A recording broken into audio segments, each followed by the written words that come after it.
Joining us now, Secretary of Transportation Pete Buttigieg. Mr. Secretary, President Biden went to Capitol Hill on Thursday and he told House Democrats this. Let me put it on the screen. I don't think it's hyperbole to say that the House and Senate majorities and my presidency will be determined by what happens in the next week. The immediate response was that House Democrats could not muster the majority to pass his infrastructure bill.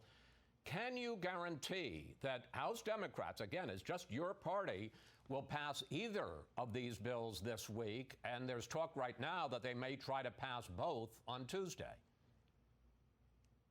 Well, what I know is we're the closest that we've ever been, and it looks like we're teed up for major action soon. And the president is sounding that note of urgency, not just because the president needs it, but because the country needs it. You look at the need for action on climate before it's too late. You look at the need to support our economy for the long run, to make our economy more competitive, to deal with issues like inflation, which will benefit. We will have better tools for fighting inflation if we pass this economic package. The urgency of supporting families with things like that tax credit, that tax cut effectively for something like 35 million families with children in this country, putting money directly in the pockets of Americans who know best how to spend it for their families, making sure we have preschool across this country. So many things that we need to do, both on the family side and then, of course, the stuff I've been working on all year, getting our roads and bridges and ports and airports and so much more, those urgently needed improvements that we've needed for years, honestly, have needed for decades. You have talked in that answer, I think you said 3 or 4 times you used the word urgent, but let's look at some of the issues that, as we talk today, are still unresolved. Allowing Medicare to negotiate lower drug prices, paid family and medical leave, raising the cap on state and local tax deductions, beefing up the IRS to go after tax cheats. Here's Democratic Senator Bernie Sanders. It is a major, major step forward. But clearly, to my mind, it has some major gaps in it. Again, you talk about teed up for action and urgency. Can you guarantee that all of these issues, and these are issues just among Democrats and Republicans are out of it, can you guarantee that all of these issues will be resolved by the Democrats this week? What I can tell you is that what's in the framework is utterly transformational and historic. Finally getting preschool for every kid in this country, making childcare affordable for every family in this country. The biggest action we've done on climate ever in U.S. history. Obviously, all the transportation work. These are huge benefits. You think about what it would mean to American families who are looking at these electric vehicles coming on the market to get that discount of up to $12,500 so that you could buy one of these electric vehicles and never have to worry about gas prices again.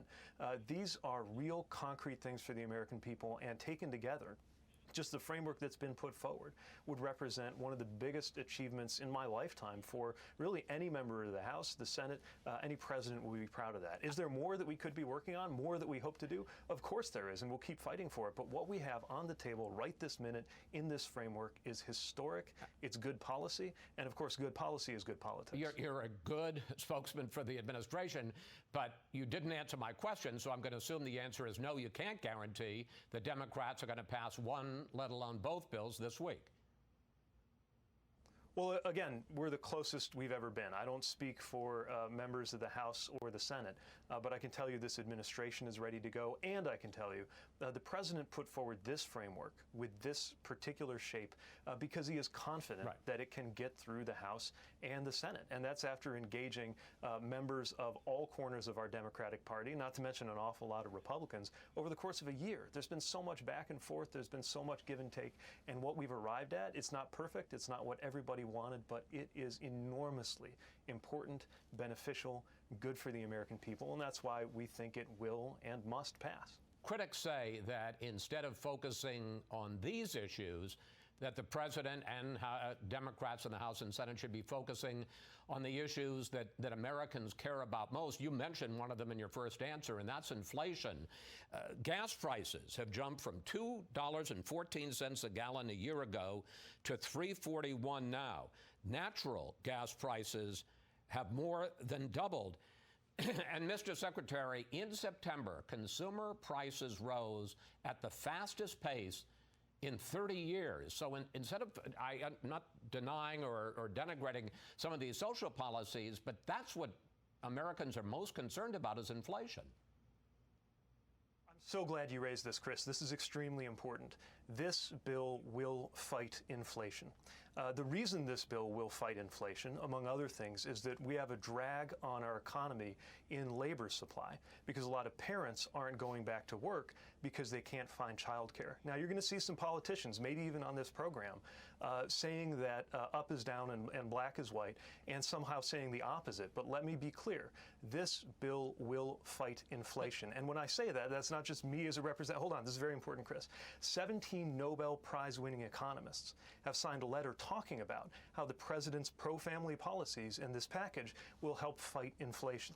Moody's and other Wall Street analytics firms have talked about how the president's bill will fight inflation. But, Mr. Secretary, this administration has been talking down, minimizing inflation for months. I mean, you know the word that keeps being used by this administration. I suspect you've said it, transitory.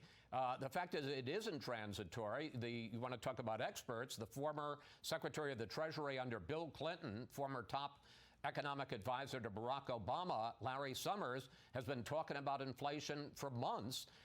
And a lot of people worry that when you take an inflationary, overheated economy and you add $3 trillion, which is what these two bills would do, $3 trillion in new government spending, you're going to make it even worse. And there are a lot of economic experts who say, pass it or not pass it, inflation will continue well into 2022.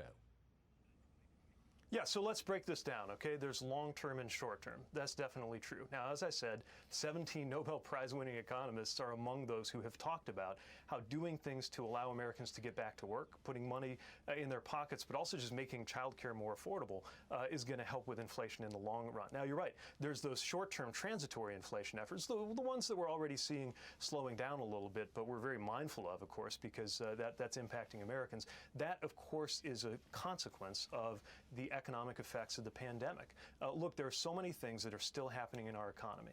Distortions, disruptions, things in our supply chain that are affecting prices that are clearly a direct consequence of the pandemic, which is why the best thing we can do for our economy in the short term and to deal with these transitory issues is to put the pandemic behind us, which is where the president's decisive leadership is so important. The best thing we can do for the long run for issues around pricing in the supply chain is better infrastructure so that goods can move smoothly in this country, and better pro-family policies like childcare. Let's talk about the backups in the supply chain. Since the president announced 2 weeks ago that the Port of Los Angeles was going to 24/7 operations, the number of container ships waiting offshore has not gone down, it's gone up from 56 to 77. One day last week, a terminal pier in Long Beach announced 2,000 appointments for truckers went unused. Goldman Sachs says that port congestion is not going to ease until the second half of next year. Yeah, there are definitely going to continue to be issues, especially as long as the pandemic continues, right?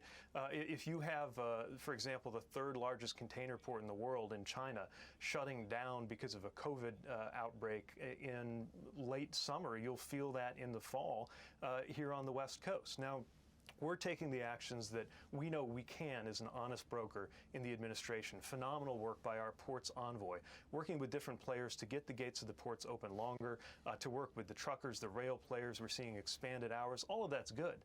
But let's remember, we are talking about global imbalances between demand, which is off the charts right now, and supply, which is racing to keep up. So even when supply is up, and let me emphasize, in many cases supply is up, right? Americans are buying and getting more than ever before, but it's still not keeping up. For the long term, best thing we can do about that is invest in our infrastructure. For the very short term, there are steps we can take in and around the ports that we think are helping. And in the medium term, again, at risk of repeating myself, if we really want to see all of these disruptions end, we got to end the pandemic. That's what getting everybody vaccinated is all about. I got about 30 seconds left. Inquiring minds want to know your twin children, Penelope and Gus, are they going out tonight for Halloween? And if so, how will they be dressed? So Chasten, my husband, found costumes that it's kind of like a traffic cone. It's a little bit hard to describe, but bottom line is they're going to be dressed up as infrastructure, and I can't wait. So even if you can't get the bill through the House, Gus and Penelope will be infrastructure. We're going to get both, Chris. And how are you dealing with the lack of sleep? Sleep is a distant memory, but we're adjusting. We hit on a shift system. My day starts at 3 a.m., and it is what it is, as every parent knows. So getting up early to do our show is no problem. Mr. Secretary, thank you. Thanks for your time today. Always good to talk with you, sir. Same here. Thank you.